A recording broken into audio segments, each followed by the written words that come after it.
Welcome to the Post Shift Podcast, your raw look at the hospitality industry, brought to you by SHC. This week's episode is proudly sponsored by Bar Green Ellington for all your restaurant and bar needs. Visit bargreen.com for the full portfolio. What is happening, Post Shifters? Welcome back to another episode of the Post Shift Podcast. Of course, I'm your host, Shawn Soole, and I am 2.5 days late. This episode is all going to be about why I am 2.5 days late. I was going to do a bit of a rant. This week was very frustrating, angry with these passports and stuff like that coming out and people's reactions, especially within the hospitality industry and people who are supposed to be industry people. I did a video just before and I was a little bit more heated. I'm going to try and sub it down a little bit. Now, the passports came out this week. This is going to happen across Canada. It's going to happen across North America, to be honest. Like, states in the US is already doing this. I think the big thing that I really want to get, two things. It is a privilege, not a right, to go to a restaurant. And I'm going to clap that out. It's a privilege, not a right, to go to a restaurant to dine. That's it. There's privileges in this society that we have. One of is to go out and spend disposable income. Let's just talk about the privilege of that. Spending disposable income at a restaurant to dine and tip and drink and so on and so forth. Now, it's not a right. You don't have a right to go to a restaurant. The other thing, everybody makes choices in lives. And we're going to just circle back on that word, choices in life. The choices you make come with responsibilities and ramifications or repercussions. The 3 R's. Choices come with responsibility. Freedoms of choice come with responsibilities. So if you choose not to do something that other people are doing, it comes with a certain level of repercussions and responsibilities with that choice.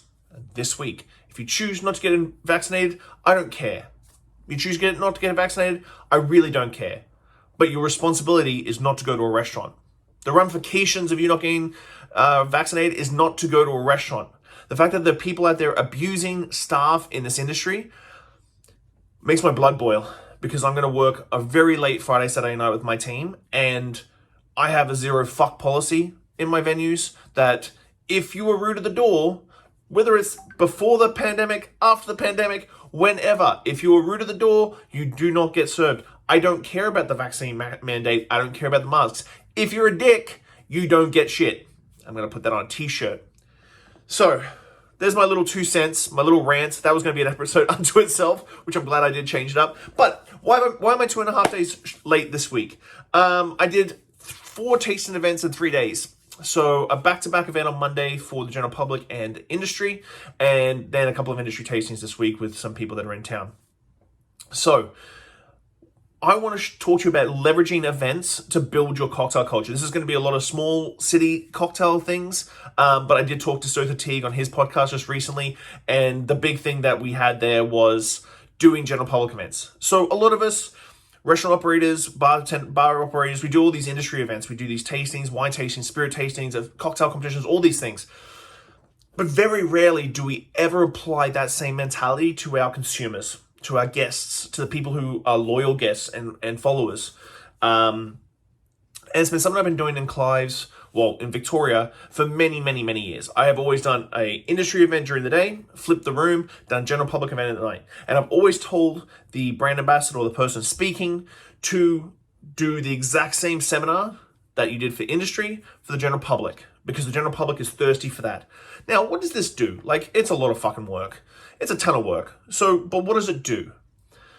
What it does is, one, it obviously brings your industry together, introduces you to brand ambassadors. Brand ambassadors get to meet a lot of the kids and a lot of the people in the industry that they may only have like 1 or 2 days in town. They may not be able to go visit everybody, but they get to touch tables, kiss babies with the people in our industry. Then the general consumer one, it really opens the door to people understanding the product, understanding what we're passionate as bartenders and how we can continue to build our personal knowledge and experience, and aligns their knowledge and experience with us, which is massive. Like, I can't even express to you how much this has done for me in the industry in Victoria. Because one, people come and they're as knowledgeable as the bartenders in a real, true, honest way. They're passionate about something because they just tasted stuff. So all of a sudden you get people going, oh, this week we did Maker's Mark. All of a sudden it's like, oh, I'll have a Maker's Mark Old Fashioned. I'll have a Maker's Mark Boulevardier. And they really latch onto the same things that you and I as bartenders or industry people latch onto. 2, it builds your venue as the crucible, the epicenter for cocktail culture, for the scene, for everything. It builds your venue as the primary place where you go for education, the place you go for good cocktails, the place you go for that engagement and that guest like rah-rah-rahness. And 3, it helps for people who go away to really understand the culture. Now, people always say like, oh, Shawn, when you go traveling, you talk about Victoria. And so when I'm a champion of Victoria, I have been for years. But for people who are traveling as guests, they start becoming your champions. They start talking about it. They start really talking up Victoria. And all of a sudden, you've got people in New York going, what the fuck is going on in Victoria, BC? This is crazy. I just had a guest at the bar talking about, raving about Victoria, BC, because you've basically aligned your goals and your mission statements and what you want to achieve in your city with your guests. And then your guests become your champions. Your guests become your followers. Your guests are thirsty for it. We're doing the Negroni Week cocktail competition this week, first one in 2 or 3 years. It's going to be fantastic. I am booking it out with about 50 regular guests. It is going to be primo because guests are thirsty for engaging with what we love. And when you find guests, and like I'm talking a couple of 100, 1,000 championing guests that love what you do, you are set. You are done. You are set. You can do the dust off your hands and move forward with what you need to do. So, on that note, guys, sorry about the rant at the start. Leveraging events. If you've got any questions about leveraging events, please hit me up. I can give you a big tour of how I usually do it. But thanks as always for the guys.